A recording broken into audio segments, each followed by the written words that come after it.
What's up everyone? My name is Will and I like to talk about music. And today I'm going to be reviewing the new album from IDLES, Tangk. This is a new LP from UK rock and post-punk band IDLES. IDLES is a rock band who has been very direct with showcasing their political views and opinions in their music, some topics that they have discussed in their lyrics, most notably relating to violence and sexism.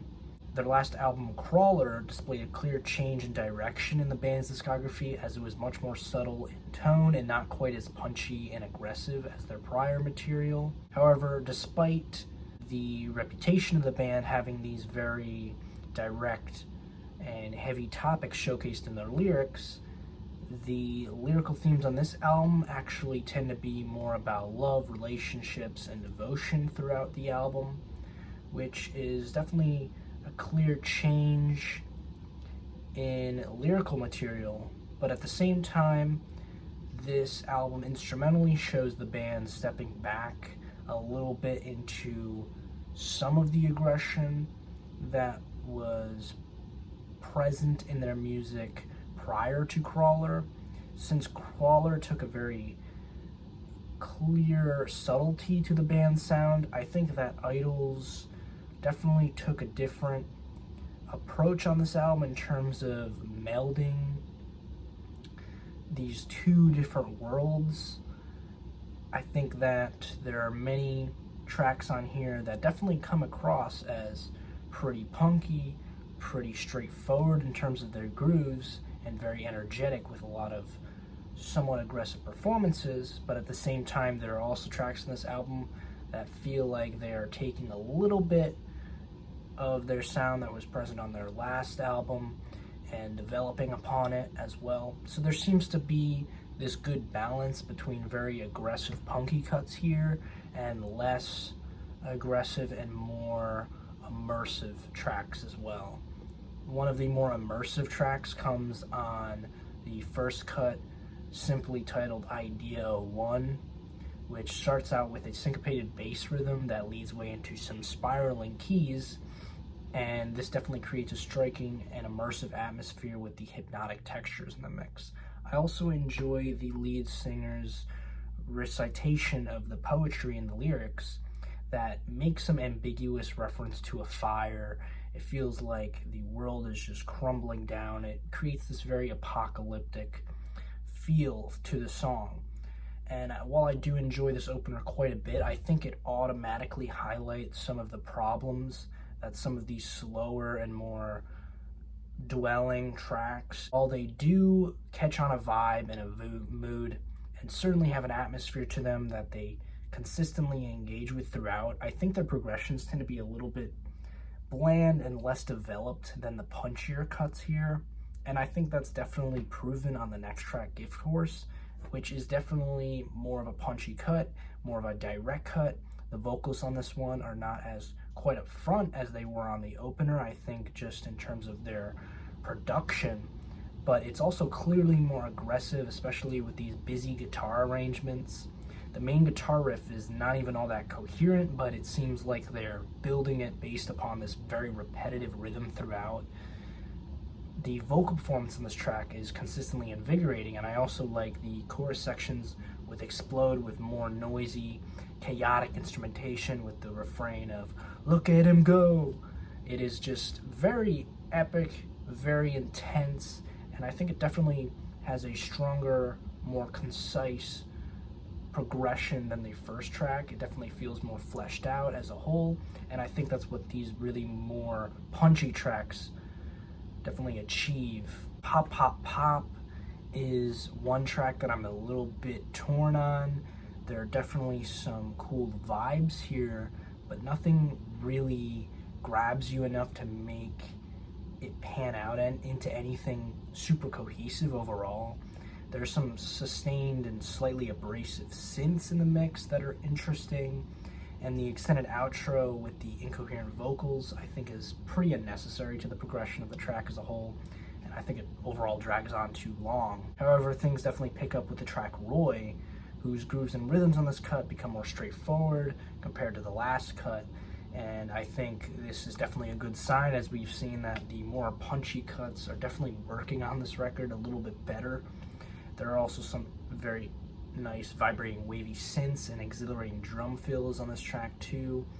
I think the chorus section, similar to Gift Horse in a similar respect, they definitely explode with instrumentation, and the vocals especially let loose and become unhinged as well. I think A Gospel has to be my least favorite track on the album. It's one of those tracks that tries to have a very subtle progression, but I just simply don't think that they achieve a progression at all, as it mainly stays very mellow and uneventful throughout. The progression of the track feels relatively flat in my opinion. It takes a while to get going, and even when it does start to develop with the addition of the lightly plucked strings, I still think it remains relatively flat. However, Dancer presents my favorite track on the album. It is a collaboration with LCD Sound System, and maybe this inclusion was the right choice because it definitely offers this amazing but also unusual combination between very dark, heavy, and brooding sounds with very danceable elements as well. The guitar riff on this track is very blunt, simple, but hard-hitting. It's dark, but at the same time very infectious. And the whole song feels like an epic chase scene, or at least it feels like I'm constantly running away from something or someone. Either way, I think this track is just a very intense performance that definitely delivers a great sense of tension, but it's also just a fun time overall. It's a very weird juxtaposition of emotions. Race is an okay track that I'm also a little bit torn on, but it definitely highlights some of the most prevalent lyrics. No God, no king, I said love is the thing is a line that definitely pertains to the themes of love and devotion on the album, as I highlighted before. I think the performances in this cut are quite compelling, but the vocal refrains feel somewhat monotonous and repetitive in my opinion. And I think that the progression of this track, once again, as it tends to be with these more mellow cuts, is quite incoherent and generally stagnant, even if there is a shocking and intriguing outro that reminds me of the Beatles' A Day in the Life. Things definitely pick up on the next two tracks, which are definitely more punchy and built off of more straightforward, hard-hitting grooves. The first of these being Hall & Oates, which is a pretty short, straightforward track with a lot of energy and a repetitive and aggressive guitar riff. There's a nice bridge section that I think gives this track a pocket of breathing room in the midst of all this chaos. And Jungle is another solid cut with linear and focused songwriting and this effective syncopated groove. I think there are some great energetic performances throughout as well. And the track consists of an effective chord progression, in my opinion. And then the last two tracks I'm not as crazy about. I think Gratitude has some positive elements in terms of its structure, but I really can't get behind these verses, which just sound so messy melodically and instrumentally. There definitely is a compelling contrast overall in the song between the verses and the choruses, and Monolith I think is a relatively weak closer as well. It has a interesting idea but doesn't really develop upon it at all. It's definitely a mood and an atmosphere that puts the album out on a mellow note, but I don't think it's a generally effective one. I think overall this album relied upon a balance and variety between hard-hitting cuts as well as the slow boiling and immersive tracks that definitely presented an interesting variety for a punk album, but in my opinion I just simply think that the more straightforward and punchy cuts in the mix here had the best song progressions, the best songwriting, and generally the best performances as well. But with that being said, I'm definitely impressed with the cohesive and enjoyable lyrical themes on this album.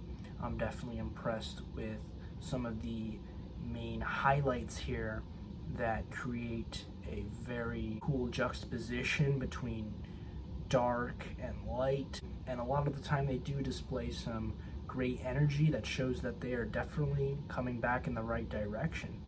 So with that being said, I'm feeling a 7- on this album. What did you think about this album?